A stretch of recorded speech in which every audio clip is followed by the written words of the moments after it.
മീൻ കറി ആയാലോ സവാള ഇല്ലാതെ വെളുത്തുള്ളി ഇല്ലാതെ ഇഞ്ചി ഇല്ലാതെ പച്ചമുളകൊന്നും ഇല്ലാതെ പെട്ടെന്ന് വെക്കാൻ പറ്റുന്ന ഒരു മീൻ കറി നോക്കിയാലോ. ഇതിനായിട്ട് നമുക്ക് എന്ത് വേണം, ചെറിയുള്ളി വേണം. ചെറിയുള്ളി നമ്മൾ എത്ര കറി വെക്കുന്നു അതിനാവശ്യത്തിന് എടുക്കണം. എനിക്കിപ്പോൾ കുറച്ച് മീൻ കറി വെച്ചാൽ മതിയുകൊണ്ട് ഞാൻ കുറച്ച് ചെറിയുള്ളി എടുക്കുന്നുള്ളൂ. എന്നിട്ട് എത്ര മുളക് പൊടി നമ്മൾ എടുക്കുന്നോ അതിനനുസരിച്ചുള്ള മല്ലിപ്പൊടിയും പിന്നെ കുറച്ച് മഞ്ഞൾപ്പൊടിയും പിന്നെ കുരുമുളക് പൊടിയും പിന്നെ പുളിയും കൂടെ ചേർക്കണം. ഇപ്പം നിങ്ങൾ വടക്കം പുളിയാണ് ചേർക്കുന്നതെങ്കിൽ ഇങ്ങനെ ചേർക്കാതെ ലാസ്റ്റ് ആ ചട്ടിയിൽ നമ്മൾ വെള്ളം ഒഴിച്ചാൽ മതി. നമ്മൾ ആവശ്യത്തിനുള്ള വെള്ളം ഒഴിച്ച് പേസ്റ്റ് പോലെ ആക്കണം. ഒരിക്കലും വെള്ളം പോലെ ഇരിക്കില്ല, അരയ്ക്കുമ്പോൾ പേസ്റ്റ് പോലെ ആയിരിക്കണം.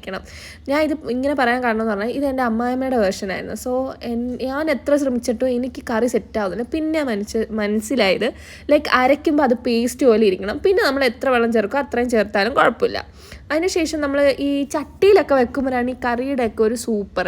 ഇപ്പം നമുക്കിപ്പം ചട്ടിയൊന്നും ഇവിടെ ഇല്ല, നമ്മൾ ഇൻഡക്ഷൻ കുക്കറിലാണ്, നമുക്ക് ഗ്യാസ് ഇല്ല. ഇൻഡക്ഷൻ കുക്കർ ആയതുകൊണ്ട് തന്നെ നമുക്ക് ചട്ടിയില്ല.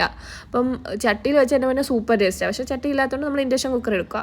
അതുകൊണ്ട് ഇത് തിളയ്ക്കുമ്പോൾ മീനും ഇട്ട് തക്കാളി ഇട്ട് നന്നായിട്ട് മീൻ വേവിക്കുക. നിങ്ങൾക്ക് മീൻ വേവെന്ന് അറിയാമല്ലോ, അത് അത്രയും മിനിറ്റ് അത് മാത്രമേ ഇതിലെ ജോലിയുള്ളൂ.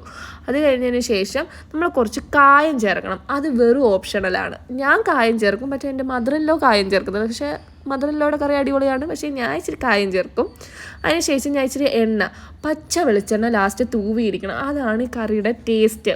ലാസ്റ്റ് തൂവിയതിന് ശേഷം എടുത്തോ, ഭയങ്കര എളുപ്പത്തിൽ നമുക്ക് തയ്യാറാക്കാൻ പറ്റുന്നതാണ്.